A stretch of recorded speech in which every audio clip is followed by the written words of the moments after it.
Judge not, lest ye be judged. Straight out of Ngaruawahia, New Zealand, here's Mario. Hello, Maurieos daily vlog number 581, judgey. Hello, welcome. Hi 3.5. Well, what's tonight's title all about? Well, before I go too further, it was a bit rainy today, so I went out on my deck and, well, I photographed the rain. I thought I'd use it for a background. It's a wee bit jerky, but, well, I'll do better next time. But the idea is there just to have a nice little background in behind the video there. So parts of it are good. Anyway, about today's title, judgey. A phrase popularised by the Prime Minister of New Zealand, Jacinda Ardern. Judgey has come into common usage here in New Zealand, more often than it did because it was popularised. But anyway, this is a different story and unrelated to Jacinda. From time to time, you see things in the newspaper where a person has done a particular action and they've gone to court, and the outcome outrageous people. And there's been a couple of situations that I've seen lately. One is the case, we have a case here of a guy that's on his umpteenth drink driving conviction. He's killed 4 people in 2 separate accidents while he's drunk. And now he's come up before the courts again, and the courts have suspended his licence for 2 years and given him 6 months home detention. And people are saying, crying out for to have him put in jail and all sorts of things, but it's all talk in some ways. Very few people do anything about it. There's also another case that I just read in America where some guy got up, did some heinous act, and young girl died about it, and it was all sorts of carry on around it, and due to various technicalities and what have you, he will spend 34 months behind bars, and there's a young girl's dead and all sorts of heinous stuff that I don't really want to it doesn't need to be come to the front to serve the purpose of what it is here. So from time to time these things happen, and people are outraged at the sentence or the weakness of it, or that, as they say, they get out the wet bus ticket and slap them across the wrist with it.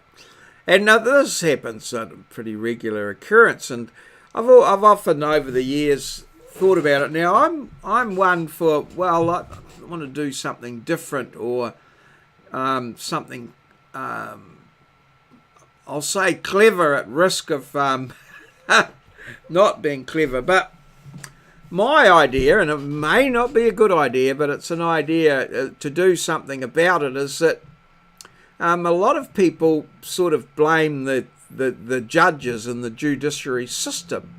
And to a large extent, the feeling is that these guys live in fairly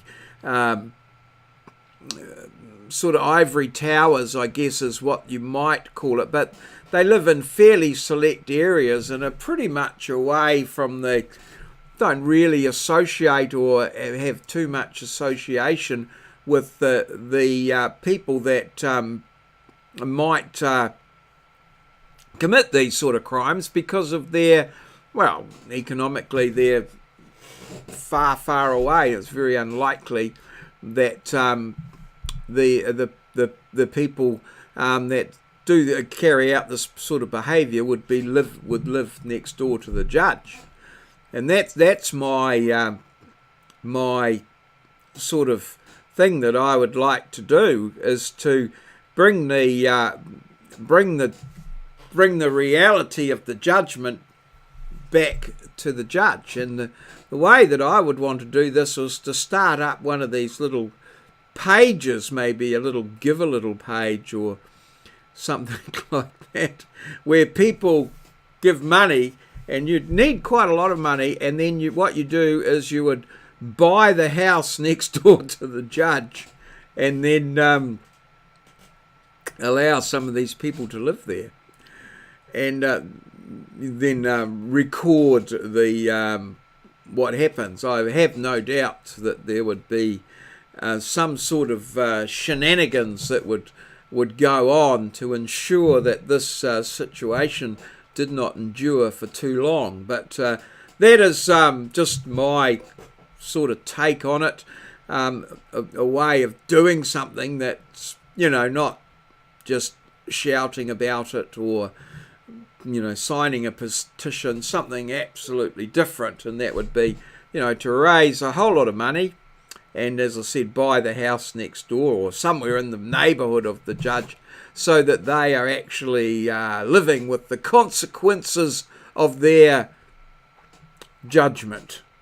Now, I don't know, I guess there's probably many reasons why that's not a good idea, but anyway, perhaps you might have a different solution to it. It seems, that signing a petition or marching from outside Parliament, or creating some sort of society or getting the law changed doesn't really seem to work that much, as the judiciary just do it their way anyway. So that was my little thing for what it's worth.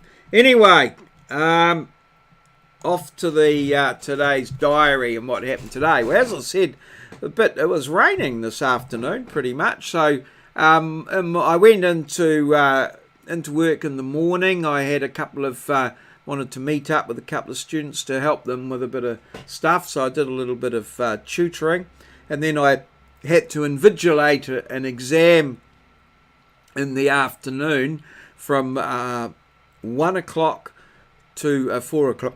3 hours. That is some of the hardest work I've ever done.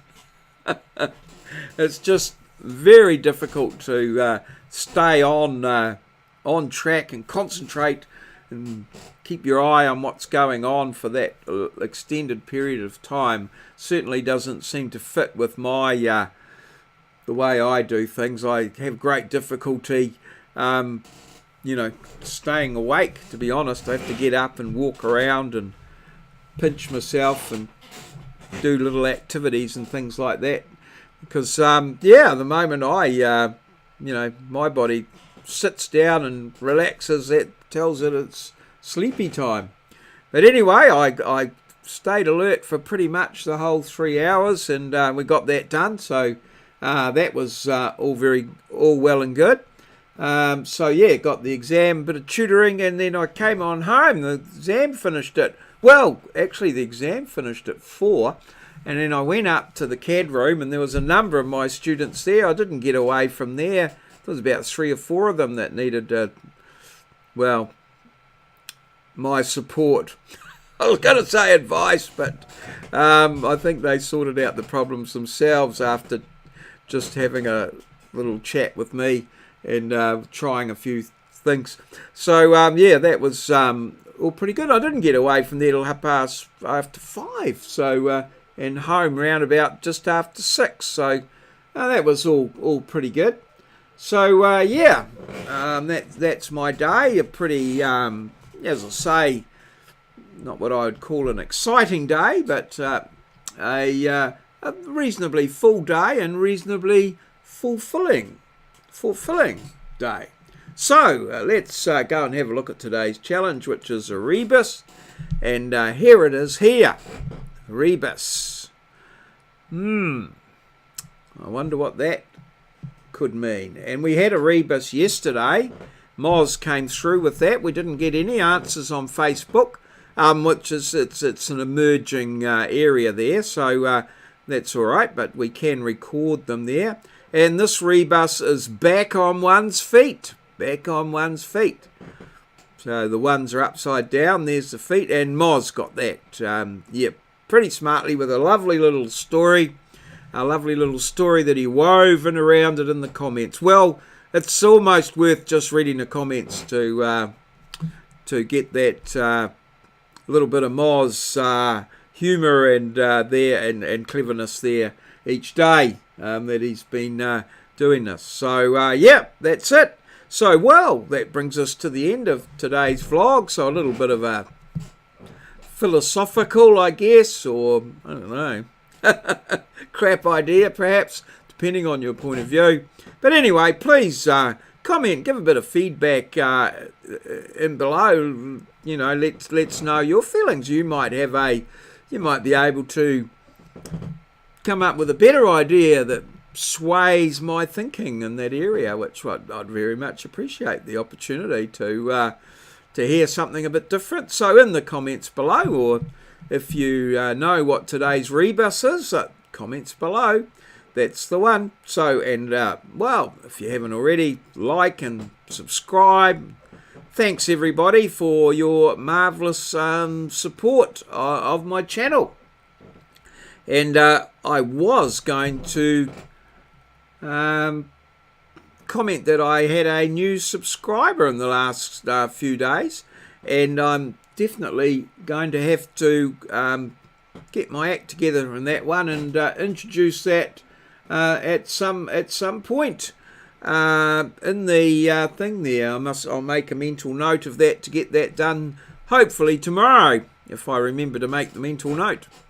So yeah, all good. Cheers, thank you, and well, we'll see you again tomorrow. Cheers, see you. Smash that like button. This has been a maurieos presentation.